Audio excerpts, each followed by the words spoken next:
Mo kí ẹ̀yin bàbá mi, mo kí ẹ̀yin ìyá mi, mo kí ẹ̀yin ẹ̀gbọ́n mi, mo kí gbogbo wa pátápátá ní orí ìkànnì aláyọ̀ yìí. Èmi ọmọ yín Comrade Omayor náà ni o. Gbogbo wa tó bẹ̀rẹ̀ ètò máa fẹ́ kí a kọ orin Orile Ede Yòrùbá.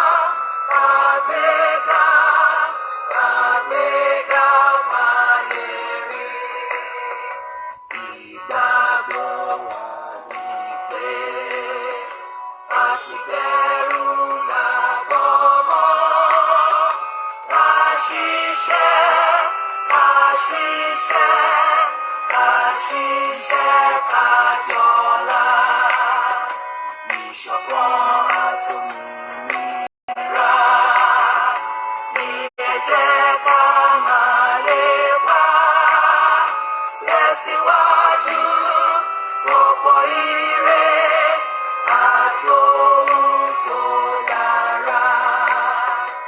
Ọmọ Oòduà bọ́ sípò ẹ̀tọ́ rẹ̀.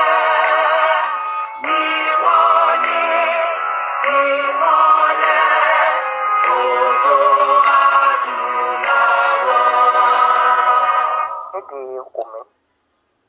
Mo kí ẹ̀yin bàbá mi, mo kí ẹ̀yin ìyá mi, mo kí ẹ̀yin ẹ̀gbọ́n mi, mo kí gbogbo wa pátápátá ní orí ìkànnì aláyọ̀ yìí. Gẹ́gẹ́ bẹ́ẹ̀ ṣe mẹ̀mí pé àwọn ò kì í jókòó sílé. Ibi tó bá ti ká wa mọ́, ibẹ̀ la ti ń sọ̀rọ̀. Bọ̀ kò sí bóyá fẹ́ rí náà. Out of tí èèyàn fi ráyè, èèyàn wá sórí air láti wá sọ little things. Mo kí bàbá wa Emeritus Professor Banji Akitoye. Ọjọ́ ìbí tí ẹ ṣe ọ̀pọ̀lọpọ̀ láṣẹ Èdùmàrè. Tábúrò dẹ̀ ní ṣẹlẹ̀ sí yín. Bàbá Professor Banji Akitoye, ẹ̀yin lẹ máa kó adélẹ̀ lérí láṣẹ Èdùmàrè. Bẹ́ẹ̀ náà ni mo kí bàbá mi Chief Dr. Sunday ADEYEMO Ìgbòho OOSA. Ó bàbá dámì Ìgbòho OOSA, olúwa mi, bá mi, kò ní sú yín, kò ní rẹ̀yìn láṣẹ Èdùmàrè. Àwọn àgbà ló máa ń sọ wípé ìkòkò tó bá máa jata ìdí àgbóná. Ẹ tó bá máa jà fún Yorùbá, ó máa múra gidigidi, á sán ṣòkòtò ẹ̀. Ẹ tó bá máa jà fún Yorùbá, á múra gidi, á sán ṣòkòtò. Torí tí ó bá gbọ́n nínú tó gbọ́n lẹ́yìn, Yorùbá swali. Mo kí bàbá mi Chief Dr. Sunday ADEYEMO Ìgbòho OOSA. Olúwa mi, kò ní sú yín, kò ní rẹ̀yìn lágbára Ọlọ́run. Kò ní sú yín, kò ní rẹ̀yìn. Àwọn ọ̀tá wọ́n ń gbógun síbí, wọ́n ń gbógun sọ́hùn. Ẹ̀yin lẹ máa borí. Àwa ti sọ pé Yorùbá nation no going back. Bẹ́ẹ̀ fẹ́ bẹ́ẹ̀ kọ̀, àwa la máa borí. Ọlọ́run á dẹ̀ túbọ̀ tú gbogbo àwọn tó jẹ́ bí pé wọ́n dúró sínú òkùnkùn tó ń tafà sínú ìmọ́lẹ̀ Yorùbá nation. Ọlọ́run á túbọ̀ máa gbé gbogbo wọn jáde láṣẹ Èdùmàrè. Bàbá mi máa yàsọ Ìgbòho OOSA. Ọ̀tá ilé, ọ̀tá òde, ọ̀tá mọ́níṣe ní, àfàìmọ́níṣe ní. Àṣírí gbogbo wọn á tú lágbára Ọlọ́run. Bóyá tí gbogbo wa bá lè tá bá lè sense the last broadcast mo ṣe tó yẹ pé kíní. Mo sọ pé ó ní bí gbogbo àwọn mídíà wa bí wọ́n ṣe máa ń jáde tí wọ́n máa ń sọ̀rọ̀ ní orúkọ Yorùbá nation. Ṣùgbọ́n àwọn mídíà tó yẹ kí a máa lò yẹn sìn gbogbo wọn wá sọ̀rọ̀ mọ́. Kí ló dé? Torí pé mostly gbogbo wọn ti jẹ́ dodo, wọn ò lè sọ dodo mọ́. Onítìrí ń ṣe tiẹ̀. Èyí tó tún wá jẹ́ tilé náà, àwọn náà tún wá ṣe titi wọn. Ó ga o. Àwọn ọmọ Yásọlá, ẹ̀yin lẹ máa borí. Àwa la máa borí. Wọ́n kàn máa gbìyànjú ni. Torí ọkọ̀ Yorùbá nation, ọkọ̀ bàálù ni ó ti fò. Kò sí anybody tó lè mú wálẹ̀ mọ́. A máa ya àwọn èèyàn lẹ́nu pé a máa sọ wípé a fẹ́ dìbò nílẹ̀ Yorùbá. torí pé àwọn onílẹ̀ ilẹ̀ Yorùbá àwọn ló ń bínú, àwọn tí a ti pa lọ́nà tí ó tọ́, táwọn ìjọba Nàìjíríà tí wọ́n ti pa lọ́nà tí ó tọ́, àwọn tí ó ṣẹ̀ tó wà lẹ́wọ̀n tí wọ́n ń jẹ̀rora lọ́wọ́ tó yẹ pé lómi ni wọ́n fi ń di ẹlẹ́dàá wọn ló ń jà. Tí Yorùbá bá dẹ̀ ní pé òun ti dé, kò sẹ́ni tó máa sọ fún pé báwo ló yẹ fẹ́ jẹ́. Àwa Yorùbá jẹ́ adákẹ́jà bí èṣù, ṣùgbọ́n ẹni tí ó bá ti dalẹ̀ Yorùbá ilẹ̀ onídàá. Bàbá mi Àdìsá Adéyẹmọ wọn ò dalẹ̀ Yorùbá, ṣùgbọ́n àwọn ọ̀tá tí wọ́n ń jẹ nínú ìfẹ́kúfẹ́ Nàìjíríà àwọn ni wọ́n ń gbógun.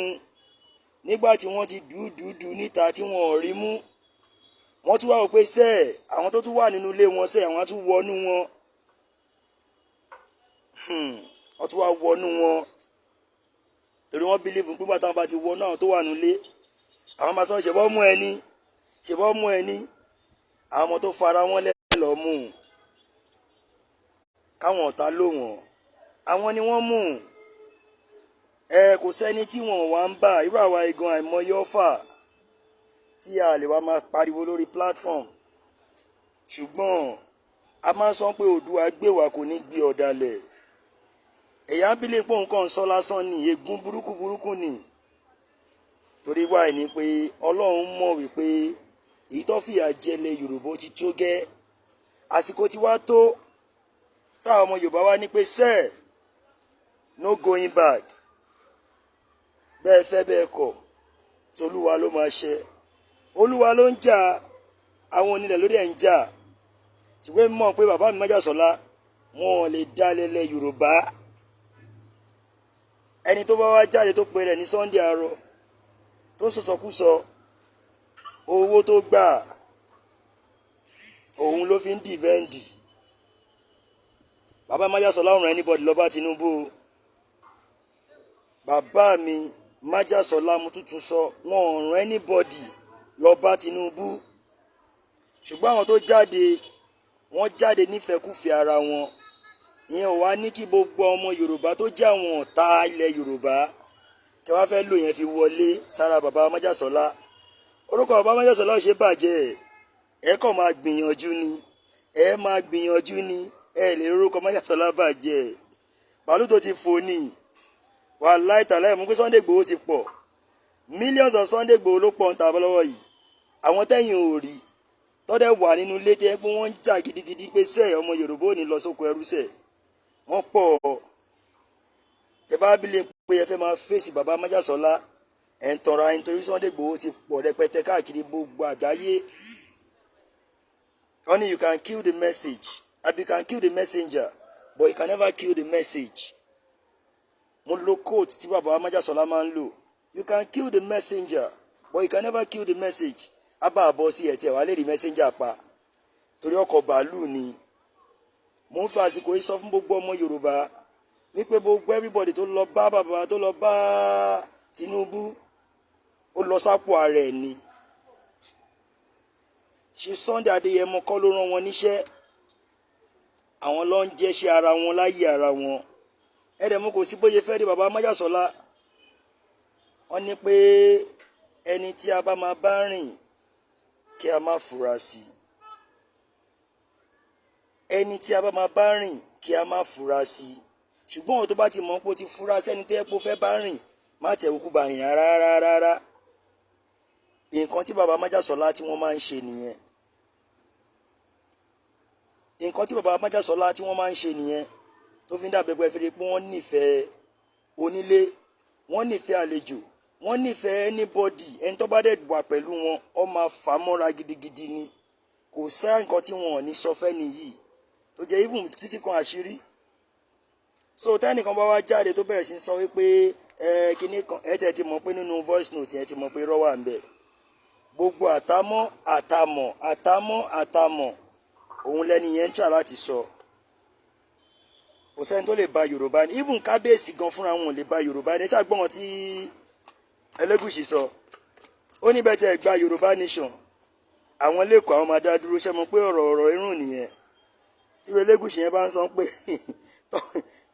bẹ́ẹ̀ tí ẹ gba Yorùbá nation Èkó á dá dúró. Ṣé mo pé ó dàpọ̀ ọmọ Elégùṣì yẹn bí wọ́n gbé wá láti Amẹ́ríkà ni kò mọ history ilẹ̀ Yorùbá, kò mọ àwọn tó tẹ gbogbo Èkó tó fi dé Ìlọrin, kò mọ àwọn tó tẹ̀ dó tó dé ẹ̀ bá sọ pé ẹ bá tẹ gbalẹ̀ Yorùbá ẹ gbọ́ orílẹ̀-èdè Yorùbá Èkó lè tẹ̀lé yín, bó lè kó fẹ́ dá dúró sí. sọ pé Èkó fẹ́ máa send tax sáwọn èèyàn láti Àbújá ni. So ọkọ̀ Yorùbá nation bàálù tó ti fò ni, bọ̀nà tí ẹ kó máa jáde misery ni. Òtòrí bọ́dà wa kan béèrè bọ́dà Yínká béèrè pé what is the way forward. Ẹ má kí n tàn yín, àwa Yorùbá adákẹ́jà bí èṣù, òun ni I keep saying it. Bọ̀ Ọlọ́run ló ń ṣiṣẹ́, Ọlọ́run òun ló ń ṣiṣẹ́. Torí wáyé ní pé ìgbìyànjú gbogbo ọmọ Yorùbá láti 2018 láti 2018 tá fi bẹ̀rẹ̀ Yorùbá nation títí dé 2023 tí a wà yìí, òun lọ́lọ́run ti rí. Ó ti wá ń lo ọ̀nà because tẹ́ bá rántí àdúrà tí David tó gbà, ó ní Olúwa bá mi dá gbogbo ìmọ̀ àwọn ọ̀tá rú, dá gbogbo ìmọ̀ àwọn ọ̀tá rú. Tó bá ti dá ìmọ̀ wọn rú, tí wọ́n mọ̀ nǹkan tó ń ṣe mọ́, tí wọ́n ń gbógun tira wọn, tí wọ́n ń bára wọn jà, tí wọ́n ń ṣe gbogbo ẹ̀, ìgbà yẹn la máa gba òmìnira. Gbogbo ẹ̀ ló ti ń ṣẹlẹ̀ báyìí because ẹ ṣàgbọ́n wọn tẹ́mi ní IG sọ, IG nípa àwọn ọmọ Yorùbá nation wọ́n fẹ́ stop election kó má bàa hold torí pé wọ́n ti store oríṣiríṣi weapon. Nǹkan tó ń fẹ́ try láti achieve ni pé nígbà táwọn bá sọ̀rọ̀ yẹn, àwọn United Nations tó fún wa ní amnesty, wọ́n á sọ pé yá ẹ lọ máa ṣèṣekúṣe fún wọn. Bọ̀ ọgbọ́n, òye, àdúrà, òun ni gbogbo ẹ̀ tá máa fi kógo já láti lè kúrò nínú ẹrú yìí. Kò yé gbogbo àwọn ọ̀tá mọ́. Nígbà tí wọn mọ ibi tó fẹ́ gbà mọ̀ lọ́hùn táwọn bá lè wọnú àwọn tó jẹ́ àwọn ọmọ bàbá májàsọ́lá Ìgbòho òòṣà. Nígbà tá a bá ti mọ̀ pé ti lè wọnú ọ̀dà àwọn ọmọ, wọn pè ṣèbá àwọn ọmọ ẹ̀ nìyẹn, ṣèbá àwọn tó bá ń ṣe òun ló rán wọn kíní kan. Èmi náà wà lára ọmọ bàbá májàsọ́lá náà. Wọ́n ṣe pè mí náà pé ya Omayor lọ ṣe gbá. So àwọn tó bá jáde fúnra wọn jáde lápò ara wọn náà ti ń pé omíyalé òun ṣọmọ kékeré. Ẹni tó bá ti lè kọjá 18 years ṣéyàn máa rán yàn pé yá lọ ṣe nǹkan báyìí tó dẹ̀ nírò lẹ́ẹ̀mejì tó nírò consequence. So gbogbo etí ẹ ń pé Sunday àárọ̀ tó ń pariwo tó ń sọ yẹn propaganda òun ni. Ẹ má yẹ kí anybody shake. Tó bá yẹ kó bàbá májàsọ́lá jẹ́ nìkan tó yẹn kó fẹ́ betray ọmọ Yorùbá ni. Gbogbo aláṣàgbọ́ tó jáde ní newspaper ń gbà yẹn pé Buratai ó lọ bá wọn níbẹ̀ ni. Tó béèrè tó sọ pé kí májà dárúkọ iye tó bá fẹ́. Tí bàbá sọ pé ìlà lílẹ̀kẹ́ mi mo lè dá ọmọ Yorùbá ẹgbẹ́ mi, mo lè dá ọmọ Yorùbá. Èló ni Tinubu fẹ́ gbélẹ̀ fún bàbá májàsọ́lá times 20 because Buratai láṣẹ fún billions of dollars tó wà ní possession Buratai tí gbogbo wa náà dẹ̀ lè jẹ́rìí sí. Èló ni Tinubu fẹ́ gbélẹ̀ fún májàsọ́lá tó máa ní pé bá ti máa tún wá rán yàn, ṣé omíyalé lọ máa wá rán ni àbí ṢÀGBỌ àbáwọn dàbí pòtẹ́rì ń bẹ̀ yẹn. So these are the things tó yẹn pé psychologist things ni, kò ṣe dìgbà tẹ́yìn tó bá ń sọ fún yàn. Àìmọye àwọn tó jáwọn èèyàn ńlá ńlá tí májàsọ́lá máa gbé dìde pé ẹ lọ bá Tinubu. You know, so these are the things tó yẹn pé yẹ try láti máa consider pé ẹ tẹ́ máa ń gbé propaganda ẹ̀yin tẹ́ pera yín ní bóyá ẹni tí mo ní ti rí dá sí orí social media kẹ́ máa oppose anybody, kẹ́ máa bú anybody. Ìyẹn lè wá ń lò nísìnyí ṣó yẹ kó níbẹ̀ tí wá sọ di show. Sunday Igboho náà lè fi ń pawó, òun lè fi ń gba star, lè fi ń gba share, lè fi ń gba like.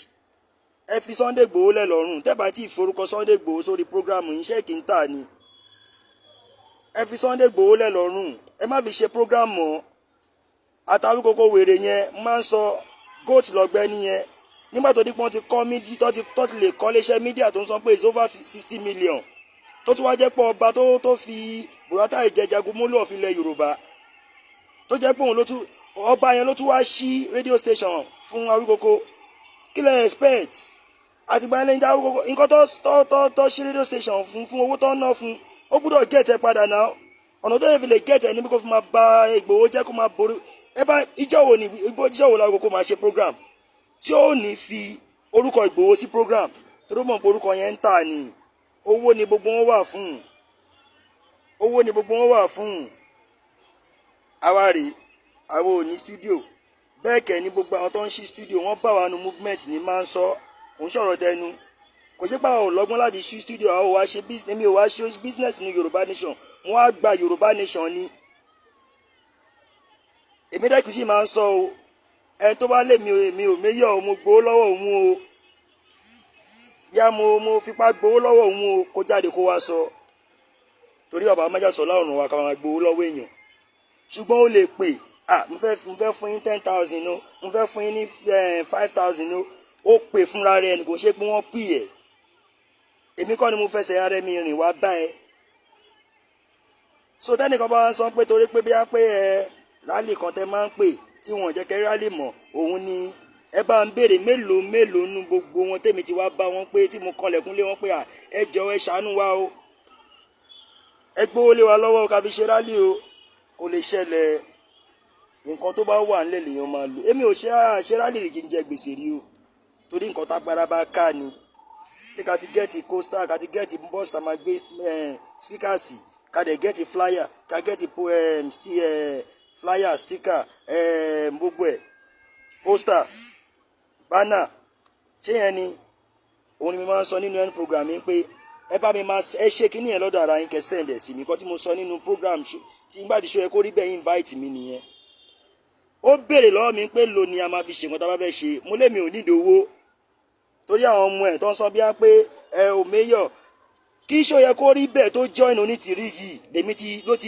ló ti invite mi sínú program ẹ̀ ó invite mi ni kò ṣe mi ni mo lọ bá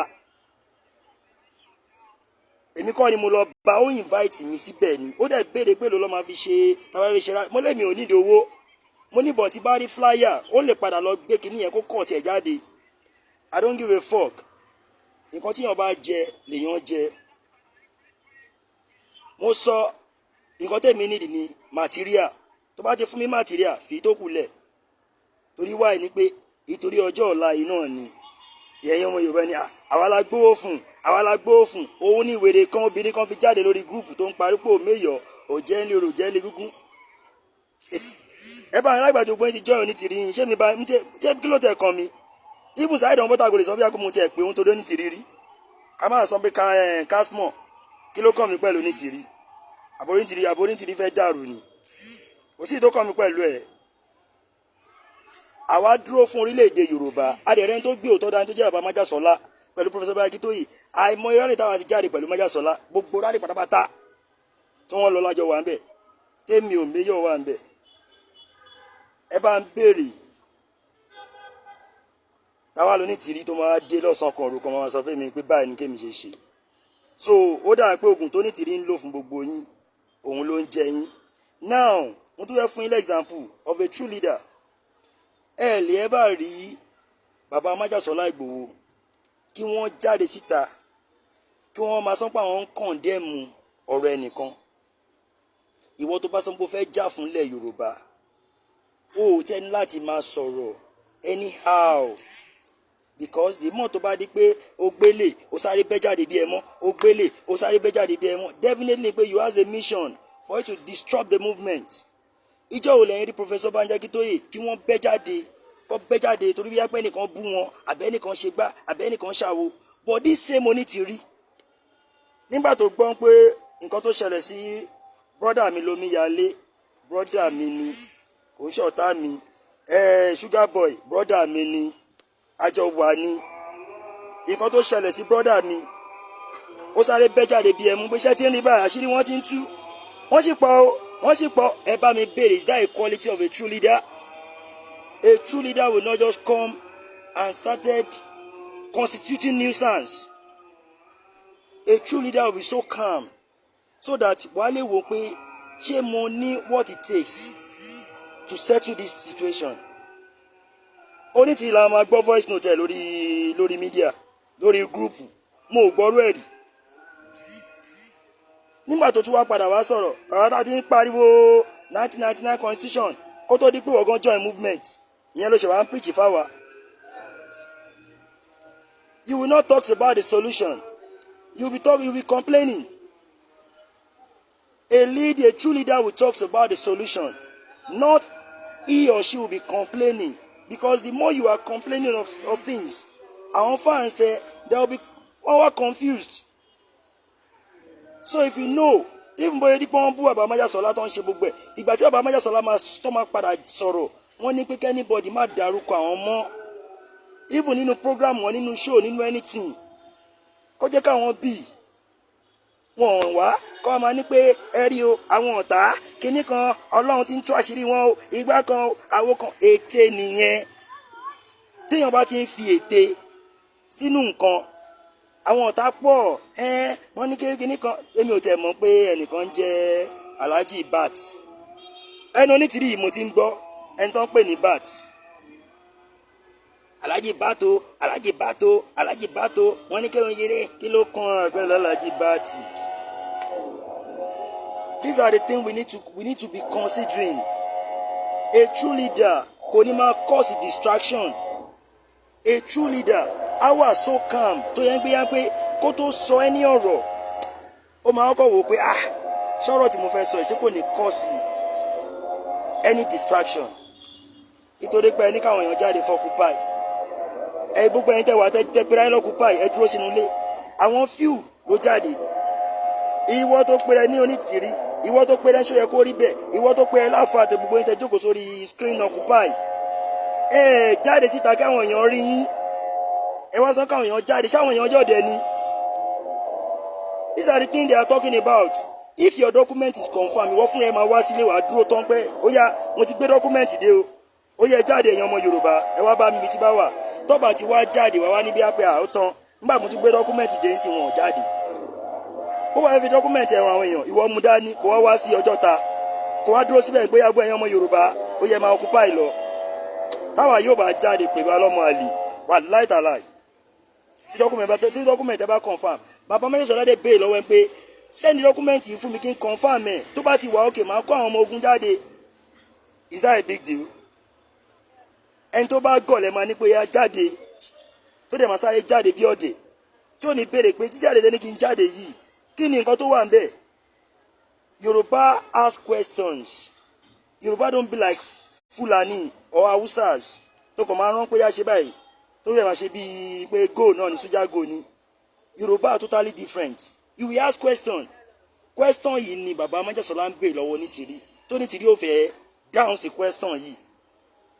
Ìyẹn dẹ̀ ń wò ó tiẹ̀, ẹ wá sọ ẹni lẹ́ni ẹ sọ́dọ̀ ta. Ìyẹn lógún ta o. Èmi mọ̀ pé wo plan yìí náà kò ṣẹ̀yìn lọ́wọ́ gba àwọn red lion tó fi wọlé sára omíyalé. Àwọn yẹn náà dẹ̀ fira wọn lẹ̀ ni. Tó wọlé sára ṢÀGBỌ. Àwọn yẹn náà dẹ̀ fira wọn lẹ̀ ni. Tọ́rọ mọ̀ pé wọ́n á lè mọ bó ṣe máa tó. Wọ́n ti gbìyànjú ẹ̀ lọ́dọ̀ àwa yìí náà. Ọlọ́run ò fún wọn ṣe ni. Torí àwọ̀ kò ń ṣowó là wá ipò owó là ń wá sí ẹ ti rí yàtọ̀ gan. But mission Yorùbá nation freedom làwa bá wá. A dẹ̀ rí pé Baba Majasola gbé òótọ́ yẹn dání. Wọ́n dẹ̀ ní lọ́kàn, ẹni tó bá ní lọ́kàn ṣó máa gbà kó bà gbogbo property òun jẹ́ bẹ́ẹ̀ yẹn. Ẹ jẹ́ n sọ fún yín, kò sí bí èèyàn ṣe bí iṣẹ́ easy, owó easy láti rí ni. Èèyàn bà gbogbo mọ́tò jẹ́, wọ́n bà gbogbo ilé jẹ́, wọ́n bà everything jẹ́. Èèyàn dẹ̀ sì dúró pé no going back. Wọ́n tún lé kúrò nílẹ̀ Yorùbá torí tí ń pèsè òmìnira tó ń pariwo yìí. Tó bá yẹ pé ó ti fẹ́ gbà ní látàyè Buratai ló ti máa gbà. Tó bá dẹ̀ gbà ti wọlé padà. Torí gbogbo everything lọ sọ́mọ́ tó bá ti lè gbà báyìí, a máa gbé ẹ wọlé padà tó sí àwọn tó máa fọwọ́ kàn ẹ mọ́. Ìtorí ìyà Yorùbá yìí ni o. Ṣé Baba Gani Adams gan wọ́n right nígbà tó ní pé Yorùbá tó bá fẹ́ jà fún kọ́kọ́ wo wájú kó wo ẹ̀yìn náà, tún wo inú ilé kó tún wò ta, ṣé ti rẹ́dì? Ìyẹn ni wàá fi lè mọ̀ ṣé lóòótọ́ lọ rẹ́dì. Ṣùgbọ́n àwọn tọ́lọ́run bá rán wọn ò ní wo àṣìṣe tó bá ń rí. Wọn ò ní wo àṣìṣe tó bá ń rí. Àwọn omíyalé náà àti ṢÀGBỌ táwọn náà ṣe nǹkan tó ṣe, àwọn náà ní reason tiwọn náà. But a máa sọ pé Oòduà gbé wa kò ní gbé ọ̀dàlẹ̀. Tó bá yẹ pé lóòótọ́ lẹ̀ ń tẹ̀lé májà, ẹ̀tọ́ yín ní pé kẹ́ gba consent májà. Olúwa mi ṣé kí n lọ ṣe kíní. Tó bá ní má ṣe o, wàá ti mọ̀ pé wọ́n ti ní kó má ṣe o tẹ̀ ní gbóòórùn ẹ̀.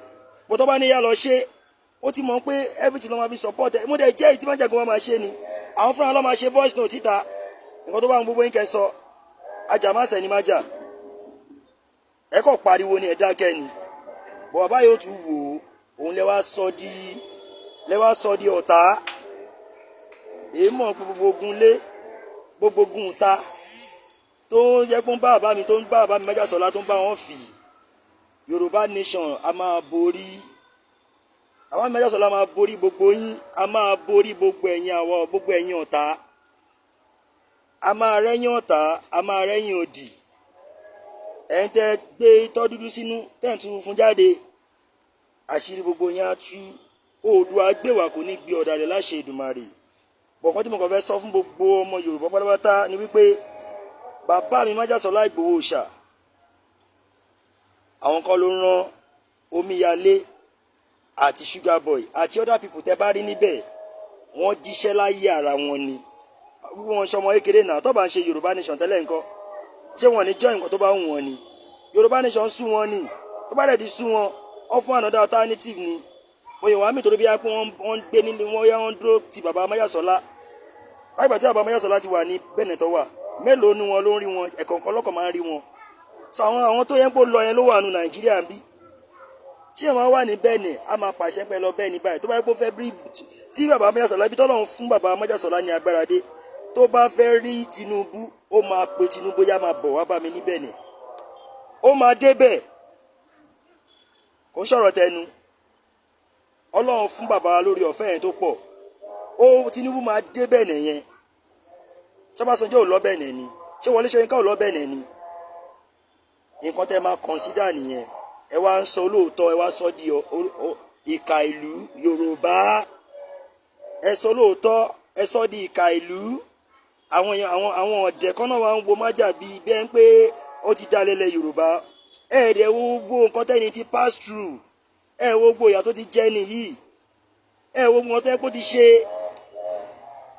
àwọn kan máa sọ pé bóyá májà ló ń rán àwa yìí ẹ má gé ń tàn yín ẹni táwa ti dúró pẹ̀lú tátijọ́ jẹ tátijọ́ mú tátijọ́ jáde rálì káàkiri fúnlẹ̀ Yorùbá tàdé rí pé wọ́n gbé òótọ́ dání àwa máa dúró tí wọ́n to the last àwọn ò ní dá májà ọ̀dàlẹ̀ balẹ̀ pẹ̀ ní bá dalẹ̀ máa balẹ̀ lọ ṣóyé yín wágbà máa da májà ni ó ti pẹ́ gan-an àìmọye oríṣiríṣi lábẹ̀rẹ̀ sí máa béèrè pé group lóríṣiríṣi fún yín tó jẹ́ pé àwọn èèyàn ńlá ló wà ń bẹ̀ táwọn ò ráyè torí parí pé mind wọn ti change àwọn náà dẹ̀ ń wò ní tiwa àìmọye àwọn èèyàn tó ń ṣèyàn kékeré tàtijọ́ wà tó fẹ́ pé àwọn náà ti fẹ́ da májà ti pẹ́ ni àwọn náà ti ṣe ká ní strength tí gbogbo ọmọ Yorùbá ní 2022 ta fi ń jáde tá à ń ṣe gbogbo ẹ̀ náà la ní 2023 ni kò sẹ́nibọ̀dì tó lè stop anybody but wọ́n ti wò pé àwọn I never shop ó pọ̀ àwa táyà rí ìyàwó olówó bá a tọrọ jẹ bẹ́ẹ̀ la ṣàgbé jẹun sóyè yín bẹ́ẹ̀ yẹn nǹkan tọ́lọ́run fún wa ó tẹ́ wa lọ́rùn Oòduà gbèwà kò ní gbé ọ̀dàlẹ̀ lẹ́ẹ̀kan sí nǹkan tí mo ní kí wọ́n sọ fún gbogbo ọmọ Yorùbá nìyẹn o kó máa yé yín bàbá Májàsọ́lá wọ́n sì dúró pẹ̀lú Yorùbá nation 100% màá tẹ̀ tún máa ráwọn kọ́mẹ̀ntì àwọn kan máa ní Sunday Igboho ti rìtáyà Sunday Igboho dẹ̀ ṣe Yorùbá nation mọ́ torí ẹ̀nu ṣe sọ̀rọ̀ mọ́ ìtorí pé yẹn ò sọ̀rọ̀ wọ́n ní silence is the best answer for a fool the silence is the best answer for a fool the more you are having changing words with the person tí yẹn pé orí ó pè the more wọ́n máa prolong matter èèyàn náà padà di fool ni tí èèyàn bá dẹ̀ ti wò pé ọ̀rọ̀ táwọn ẹni sọ́dà pé kò bá mi máa wo ń tèmi ni so that's why silence is the best answer for a fool fáwọn tó bá jẹ́ traitor ilẹ̀ Yorùbá àwọn tó jẹ́ àwọn ọ̀dàlẹ̀ ilẹ̀ Yorùbá silence is the best answer for them so yẹ ká ọmọ Yorùbá yẹ ká jí o ẹ má sọ olóòótọ́ di ìka ìlú gbọ́dọ̀ Yorùbá ṣe máa rí nìyẹn wọ́n ní olóòótọ́ ní ìka ìlú torí ẹ̀ ní irọ́ ṣe pọ̀ ẹ jẹ́ ká dúró síbi òótọ́ ló máa gbé wa lékè ṣóyé yín Yorùbá nation no going back I keep saying it àwọn ọmọ Yorùbá dẹ̀ ń sọ pé a fẹ́ election lẹ̀ Yorùbá and that's just the way it's gonna be so gbẹ̀yìn tẹ́ bá jẹ́ ọmọ onítìrí tẹ́ pé ìpìlẹ̀ kan máa ń ṣẹ́ gbogbo èpè tẹ́ bá ń ṣẹ́ orí yín ló máa padà sí ọ̀nà ẹni tó bá ṣe nǹkan tí ò da lè pé á máa jà ṣóyé yín ẹni tó bá ṣe nǹkan tó da èpè oníjà á padà wá sí yín lórí ni ṣóyé yín bẹ́ẹ̀ yẹn so gbogbo ìtẹ́ bá sọ tẹ́ bá ṣe gbogbo propaganda tẹ́ bá fi pé ẹ tún máa ṣe kó tẹ́ sí mọ̀ tẹ́ fẹ́ ṣe tó tún fẹ́ worst ju eléyìí lọ mọ́ kò sí tuntun mọ́ eléyìí tí onítìrí ń sọ pé wọ́n sì pa ó àti rí àwọn tó yẹ kó wà pẹ̀lú wa tó yẹ pé ìtọ́ dúdú ló wà nù wọn ṣùgbọ́n wọ́n tuntun fún síta àwọn kan dẹ̀ tún wá wà tó yẹ pé funfun ló wà nù wọn ṣùgbọ́n wọ́n fi ara wọn lẹ̀ tí wọ́n fi lò wọ́n fi ara wọn lẹ̀ tí wọ́n fi lò wọ́n torí èlò change gbẹgbà 1 million gbẹgbà 500,000 gbẹgbà 2 million ìgbà olówó ò ní tán ṣùgbọ́n ìtàn ò ní gbàgbé yín.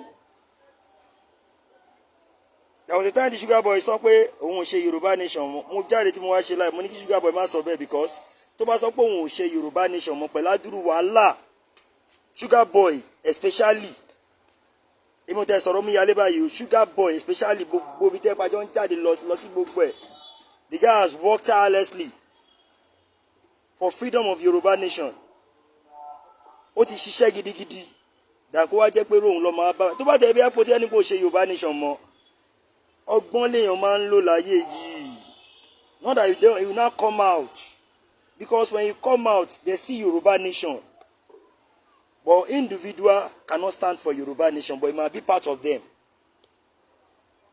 so anybody tó yá torí pé wá jẹ́ pé ó ti wá ṣẹlẹ̀ sí Sugar Boy ó ṣẹlẹ̀ sómíyalé bẹ́ẹ̀ kẹ́ ni àṣírí àwọn gbogbo àwọn ọ̀dàlẹ̀lẹ̀ Yorùbá á tún padà tún tújù báyìí lọ ọ̀tá lé ọ̀tá òde bàbá mi májàsọ́lá ẹ máa borí wọn láṣẹ Èdùmàrè lẹ́ẹ̀kan sí èmi ọmọ yín Comrade Omayor náà ni o Oòduà gbè wá kò ní gbé ọ̀dàlẹ̀ no going back. What's the plan? Because when we ask you, you will said they are ọmọ onítìrí. Let us use our brain. Thank you, brother. You are saying what's the plan? It's not the time we come out and now started giving out the plan out. That's when you will know the true person, or that's when you will know the true plan which we have. Tó tá bá sọ plan yìí náà ẹ̀yin ọmọ Yorùbá iná lè bá tún gbéra sí gbé jáde tẹ́ bá tún sọ di nǹkan míì lé wa lórí. So if you now ask me that what's the plan, I will just tell you that ẹ máa jẹun ẹ̀mí kẹ́ máa jẹ tinú kẹ́ máa jẹ ti gbogbo ẹ̀ sára ṣóyé yín because everybody is part and parcel of called freedom. Sunday Igboho is not the only freedom fighter. You and I, we are all freedom fighters. So ó wá wà lórí part of ways tẹ́yìn náà máa gbé jáde in your own perspective, in your own comfort zone, in your own places, maybe area, community, for you to be telling people about the Yoruba nation. Not just sitting down in your house and be asking what's the plan. Most of everybody condemning Chief Sunday ADEYEMO Igboho, condemning we, Jade, they have not even stepped out from their door. And they keep shouting, what's the plan? So that's it. Yoruba nation is a no going back cause. But we will do it in different kind of ways. But for you coming out and be saying that you have documents that is authentic, which document if you arrest anybody, it means you have betrayed the Yoruba people. Because nígbà tó gbé document jáde fáwọn ọlọ́pàá ò dá document yìí mọ̀. As a true leader, you need to call the DPO in every places if you know you are transparent with what you are doing. I'm talking about onítìrí. Àdínbí bẹ́ẹ̀ pé document tó gbé jáde ó ti lọ pé gbogbo àwọn tó jẹ́ DPO, everybody, area commander tó pé gbogbo wọn. Bó ṣe ń mọ àwọn èèyàn bí ajé wọn ní mú wọn náà. Àwọn ènìyàn ti gbà wọn jáde lẹ́nìí. Yá fún wọn ti gbà wọn jáde. Bó tó bá jẹ́ ń pàwọ́ rí Yorùbá nation agitators ni gbogbo ló máa pariwo. Wọ́n ti máa ọmọ Yorùbá nation, wọ́n ti máa ọmọ Yorùbá nation tí wọ́n ní gbà wọ́n lẹ́ni ṣọ́kọ́ máa fi wọ́n lẹ́ báyìí ni. Ẹ jẹ́ kí gbogbo wa, ẹ jẹ́ kí a gbọ́ ara wa yé. Tó bá sọ̀rọ̀ nípa èdè àìyedè, this is what is happening. Ede Yòrùbá is what is happening to us more. I have done more than enough in this struggle. Yes, sir. If you done more than enough in this struggle, I will advise you, if it's possible, can you be able to Yoruba lewa? Let's see one-on-one. And let's go out together. and let's do it together. All of you keep saying that I've spent a lot of million, I've spent million in movement of Yoruba nation. Ẹ bá mi gbé receipt jáde. Ẹ bá mi gbé receipt jáde. Tẹ́fín náwó, tẹ́fín ṣe gbogbo ẹ̀yin tẹ́ bá ti ń sọ̀rọ̀ yẹn. Irú Mr. Emini yìí tó bá yẹ pé owó lẹ̀ náà ni ẹ gbé receipt owó tẹ́fín náà jáde. Tẹ́lẹ̀ ná fún Igboho àbí tẹ́ ná fún Rawa yìí. That's what we are saying. Tó bá yẹ pé wà ń lé ni ẹ jáde yẹ kájọ ríra one on one. Èmi challenge yín. Anybody tó bá ń pariwo pé òun jẹ́ ọmọ onítìrí jáde wá sọ fún mi pé Omayor jẹ́ ká pàdé mi báyìí tó bá rí mi bẹ́ẹ̀ kó pè mí lọ́mọ àlè. Àwọn òun fọ́ o. So that's it. This fight is for all of us. We will fight it together. Tí Sunday Igboho bá sí tó bá wá sí ní Nàìjíríà ṣé olúkálùkù ò ní jàjà ẹ̀ ni? Àbí anything ẹ̀ dẹ̀ máa blame kínní. But if somebody come out and say he has confirmed documents, authentic documents, ní pé wọn ò ní arrest anybody. Tó ní kí májà mọ̀sálá máa bọ̀ nílé pé wọ́n ní arrest pẹ̀lú dọ́kúmẹ́ǹtì yẹn tó dẹ̀ di pé padà arrest àwọn èèyàn ṣé ẹni yẹn wà sí iṣẹ́ pẹ̀lú ọmọ Yorùbá ẹ ní sọ̀rọ̀ lórí yẹn. The way forward is all of us to come out for awareness. Let's tell the people in our inú village ni nínú area ni nínú gbá ni nínú everything ni nígbà tí a bá jáde pé a fẹ́ jáde ẹ wérèrò tó máa jáde fún yín. So Ọlọ́run á fún gbogbo wa ṣe. Mr. Felix bàbá o gbogbo Germany mo kí yín brother mi ẹ wálẹ̀ jàre ẹ wálẹ̀ àwọn míì lè fira wọn lẹ̀ káwọn olóṣèlú wọlé sí wọn lára ni wọ́n ṣe wọlé sí mi lára wọn tó bẹ́ẹ̀ torí àwọn ò tiẹ̀ fẹ́ ọ̀nà yẹn lẹ̀. So odò agbéwà kò ní gbé ọ̀dà lẹ̀. Ìwọ tó bá ń wọṣọ Yorùbá nation káàkiri olóṣèlú ò lè wá bá ẹ. Wọ́n bá tẹ́ pé olúkálukú wọn ń bẹ̀rù láti wọ aṣọ Yorùbá nation. Àwọn sọ pé tó bá ti wọṣọ Yorùbá nation ọlọ́pàá gbé ẹ òkìní kan gbé ẹ aṣọ Yorùbá nation làwọn ń wọ̀ o. Ẹ ṣáà rí wa lólúmọ ẹ rí wa ní gbogbo Oníṣàbídè àwọ̀ lọ síbẹ̀. So odò agbéwà kò ní gbé ọ̀dà lẹ̀. Ẹ má yẹ ká anybody máa brainwash yín. Gbogbo 1999 constitution tóun ṣẹ̀wá tí onítìrí ṣẹ̀wá ń sọ yẹn làwa ti sọ tipẹ́tipẹ́. Dọ́kúmẹ̀ntì àti mọ̀ pé kò confam but báwọn bàbá ṣe Professor Bayekito yìí báwọn ṣe bá ṣe Sunday Adeyemo ṣe kẹjọ ṣe papọ̀. She said she don't want to sit with anybody. Báwo ni wọ́n ṣe nìkan ṣe fẹ́ dájà ìjà? That can't be possible. So bó ṣe jẹ́ nìyẹn. So location 419 làwa wà ṣe rí bẹ́ẹ̀ yẹn darken every time. So kò ní sú wa kò ní rẹwà lágbára Ọlọ́run. It's not about money but physical also. Okay brother Mr. Emi, that's fine. It seems you are at home. I will want you to come down. Let's see one on one. At least you know my number. Call me. Let us go out together and let's visualize in the world. Everybody marry wa. So ye kí gbogbo àwọn ọmọ nítìrí náà jáde kó máa ṣe bá wọn bí irú èmi sìn ọmọ Ìgbòho ṣàlèmí. Bàbá mi sọ̀rọ̀ dẹ̀ ní ká máa jáde ká lọ máa bá àwọn èèyàn sọ̀rọ̀ lórí ọ̀rọ̀ Yorùbá nation. Wọ́n ní ká máa bá àwọn ọmọ Nàìjíríà sọ, wọ́n ní ká máa bá àwọn olóṣèlú sọ o. Yorùbá nation ló ní ká máa bá wa sọ. If you know you are at home, ẹ má máa kàn máa wà lórí platform kàn máa sọ̀rọ̀ beach lórí page. Gbogbo ìtẹ̀ ń challenge àwọn àtàyẹ̀ pa ta máa ń sọ̀rọ̀ lórí ọ̀rọ̀ gbẹ̀kìnní. Ẹ jáde kájọ ríra one on one. Tẹ́ bá wá jáde, tẹ́ bá wá dúró sórí platform, tẹ́ jókòó sínú yàrá yín, tẹ́ wá ń pariwo. If you want to learn, if you know you are true freedom fighter, let's come out together. Let's meet, let's go to places together to talk to people. Nǹkan táwa ń ṣe ni every day. That's why I pé mi ń wá comfortable ẹ̀kan kan lẹ́kọ̀ọ́ máa rí mi nínú ilé. Mi ò ráyè láti máa ṣe máa to speaker máa to kinní kan yọ ti bá rí nǹkan máa sọ̀rọ̀. We are all fighting. Yes, we are all fighting freedom, not for individual. Don't say not for individual because if you know that it's not for individual, you come out physically. Not you sitting down on social media and started saying all kind of thing. Tẹ́ bá mọ̀ pé ready. Let's come out. Let's give ourselves a date. Chat me, private chat me. Let's talk one on one. Let's see where we'll meet. We will now come out live and be talking about Yoruba nation. Meeting people in every local government, in every area. That's what they call awareness. Not all of you just be shouting and your money tiri. You come out and let's face it together. Yoruba nation is for everybody.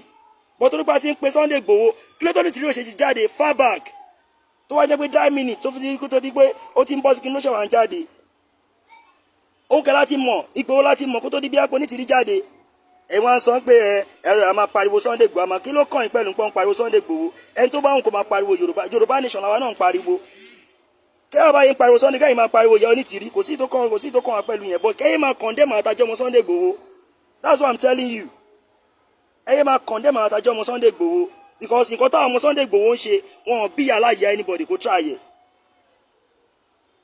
So gbogbo nǹkan bẹ́ẹ̀ gbogbo ń tẹ́ pé ẹ̀ ń tẹ́ pé ọlọ́mọ ní tìrìyẹ ẹgbẹ́ máa sọ́kọ̀ occupy ẹ jókòó sínú yàrá yín ẹ̀ occupy ẹ jókòó sórí screen orí social media ẹ̀ occupy ṣé bó ṣe ẹ̀ occupy nìyẹn ẹ jáde kẹ́kẹ́kẹ́ kọ́ mọ̀ pé yes a ti jáde o.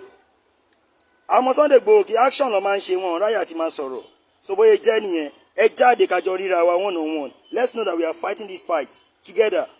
Oòduà agbèwà kò ní gbé ọ̀dàlẹ̀ lẹ́ẹ̀kan sí èmi ọmọ ikọ̀ mi Omayor náà ni o it's night already ìyá mi mama jí o mo kí yín mà Mr. Wale mo kí yín Mr. Felix bàbá mi mo kí yín jàre kò ní sú yín kò ní rẹ̀yìn mo kí yín kò ní sú yín gbogbo Germany ẹ wálẹ̀ more blessing more grace ẹ rí pé lẹ́ẹ̀tì ń ṣùgbà so bóyá jẹ́ nìyẹn Oòduà agbèwà kò ní gbé ọ̀dàlẹ̀ lágbára Ọlọ́run lágbára Ọlọ́run a máa borí àwọn ọ̀tá wa sóye a máa borí àwa la máa borí ọ̀nà tó fi máa gbà kò ní yẹ̀dẹ̀ ẹnìkankan sóye aláboyún tó lóyún kò mọ nǹkan tó máa bóyá operation ló máa bá dé ni o bóyá ó máa bí níkùn ni o anyhow Yorùbá nation ó máa wá sí ìmúṣẹ lágbára Ọlọ́run Oòduà agbèwà kò ní gbé ọ̀dàlẹ̀ lẹ́ẹ̀kan sí èmi ọmọ ikọ̀ mi Omayor náà ni o.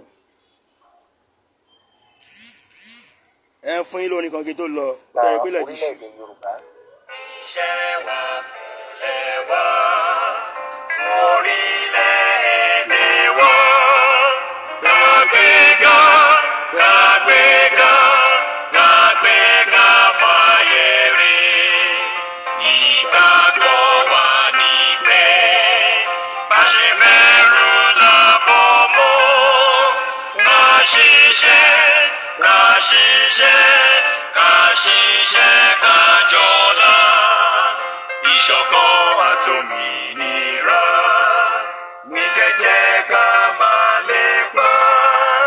Tẹ̀síwájú gbogbo ire àtòhun tó dára. Ọmọ Oòduà dìde bọ́ sípò ẹ̀tọ́ rẹ̀. Ìwọ ni ìmọ́lẹ̀ gbogbo adúláwọ̀.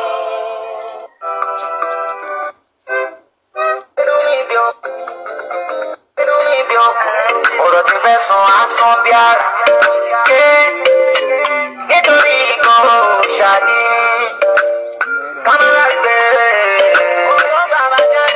Akọni ọmọ ìṣàgángan. Àràbọ̀ fún mọ́ ojú ti rọ̀pọ̀.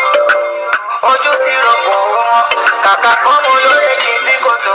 Mọ̀nàmọ́ná àtọ̀nà. Àràbà ní bàbá ẹni abárabàjá ní bàbá. Òkúlé ni wọ́n kọ́. Wọ́n gbá níjọ. Wọ́n náà ń fòkè ṣọ̀dá. Òkè òjẹ́, òkè òmù.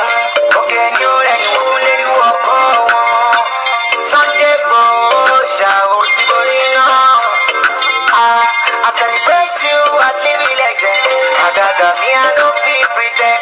Gbogbo ọmọ adúláwọ̀ pọ̀ lójú nínú. Àwa kan àwa funfun nínú. Torí ẹ̀ la ṣe fẹ̀mí ìmoore hàn. So our saviour nílẹ̀ Yorùbá pátápátá. Ó ṣì wá dìde tó. bóyá jẹ́ nìyẹn o.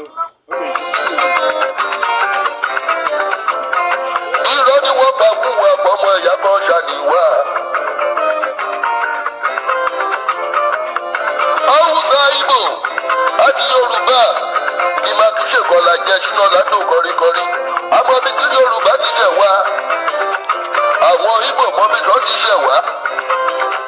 Haúsá mọ bí tán ti ṣẹ̀ wá o. A ò máa kí ṣèkọ, a ò máa tẹ̀lé jẹ́kọ.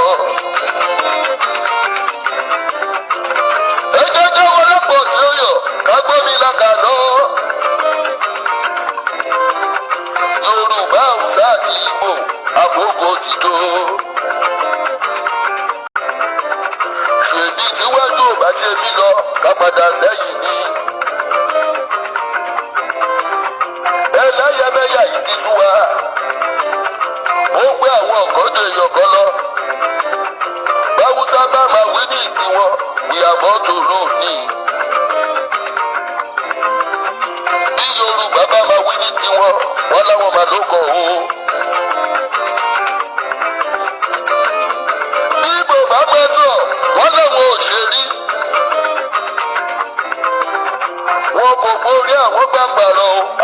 ti tó. Ẹ má má jẹ́ apárọ̀ tọ́ra wa àbí sọmọ ìyá kan. Ẹ má má jẹ́ apárọ̀ tọ́ra wa àbí sọmọ bàbá kan. Irú dúdú àṣà ni mí àbí sọmọ bàbá kan. Tí bá bẹ̀rẹ̀ lọ́wọ́ Haúsá wípé ta ló Odùduwà. Tí mo bá bẹ̀rẹ̀ lọ́wọ́ Ìgbò wípé ta ló Ọ̀rúnmìlà o. Wọ́n dá mi lóhùn wípé kò yé wọn ní àbíṣọmọ bàbá kọ́. Haúsá bá bẹ̀rẹ̀ lọ́wọ́ mi wípé ta ni Bàyájídá. Èmi náà bá sọ fún pé kò yé mi ní. Àkókò ti tò ṣínà o. Ilé ti yẹ ẹ̀jẹ̀ kà lọ. Kí Yorùbá relé bàbá ẹ. Kárè wá relé bàbá rẹ o. Káwọn Ìgbò gbalẹ̀ bàbá wọn lọ. Àbẹ́ Tinubu Yorùbá nation la fẹ́. Bọ́lá Tinubu Yorùbá nation la fẹ́. Má ṣe gbàgbé ọmọ ìrìnjọba ẹ̀wẹ̀kú ẹ̀wẹ̀lẹ̀. Bọ́lá Tinubu Yorùbá nation la fẹ́. Ìrọ̀ Haúsá wá sọ pé kò máa jó lọ, àmàmí wẹ̀yìn rẹ̀. Bọ́lá Tinubu Yorùbá nation la fẹ́. Ó bá ti dé gẹ̀rẹ́ wá yẹ ẹ́ sílẹ̀ lọ, àmẹ́dì o. Bọ́lá Tinubu Yorùbá nation la fẹ́. Rántí ọmọ ìrìnjọba ẹ̀wẹ̀kú ẹ̀wẹ̀lẹ̀. Bọ́lá Tinubu Yorùbá nation la fẹ́. Agbẹ́dìgbò gún ẹ, ó dẹ̀ máa wọlé. Àmọ́ tó bá ti wọlé tán má ṣe gbàgbé ikú Abíọ́lá. Moshood Káṣímáwò Ọláwọlé Abíọ́lá. Torí ilé lọ́jọ́ sí má ṣe gbàgbé bí ikú ẹ ṣe jẹ́. Ṣé bí ìran Lárúbáwá ló dìtẹ̀mú Abíọ́lá? Ìran Lárúbáwá tó dìtẹ̀mú Abíọ́lá náà má ló gbógun tì ẹ́ lọ́wọ́. Àti ẹ̀gbọ́n pé ẹ̀sọ́ nígbà kan rí Ṣínà Lando. That you don't believe in one Nigeria o, Ahmed Tinubu. I know you are 100% loyalist of Abiola. I know you are 100% loyalist of MKO. Ikú Moshood Abiola kò gbọ́dọ̀ lọ lórí aṣọ. Ahmed Tinubu Yorùbá nation la fẹ́. Bọ́lá Tinubu Yorùbá nation la fẹ́. Bọ́lá Ahmed Tinubu Yorùbá nation la fẹ́ o. Bọ́lá Tinubu Yorùbá nation la fẹ́. Mo bá ti wọlé kó bá wà tí ṣe Yorùbá nation la fẹ́. Bọ́lá Tinubu Yorùbá nation la fẹ́. Ará ní gbogbo ìlú, ará lọ́mọ Odùduwà gbogbo. Bọ́lá Tinubu Yorùbá nation la fẹ́. Gbogbo ẹrú tàwa yìí ti tù wá Yorùbá nation la fẹ́. Bọ́lá Tinubu Yorùbá nation la fẹ́. Mo bá ti débẹ̀ bá wà tí ṣe.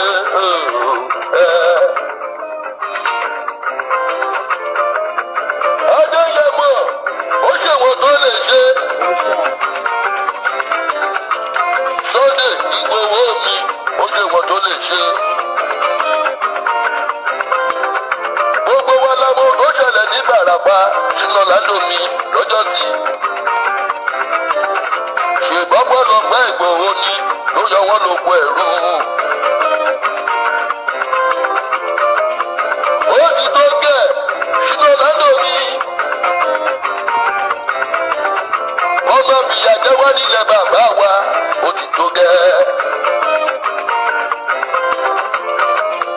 Gbogbo ẹ̀dá tó lóun yóò gbà bọ́dé fún ilẹ̀ Yorùbá wa, ikú ni yóò pa wọ́n. Ogun lákà yóò ṣì mọ́lẹ̀ o, bá mi dájọ́ wọn. Bó bá jẹ́ ọba aládé jẹ̀ ní ìdájọ́ wọn bẹ lọ́wọ́ ẹ. Elédùmarè ṣèdájọ́ gbogbo wọn. Àwọn tó bá fẹ́ gbàbọ̀dé fún wa nílẹ̀ Yorùbá ti wá.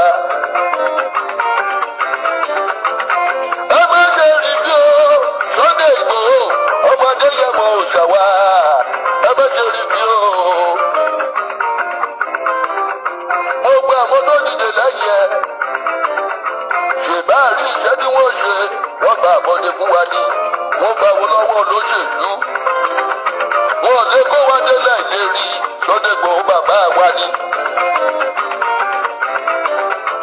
Ahmed Tinubu Yorùbá nation la fẹ́. Bọ́lá Tinubu Yorùbá nation la fẹ́.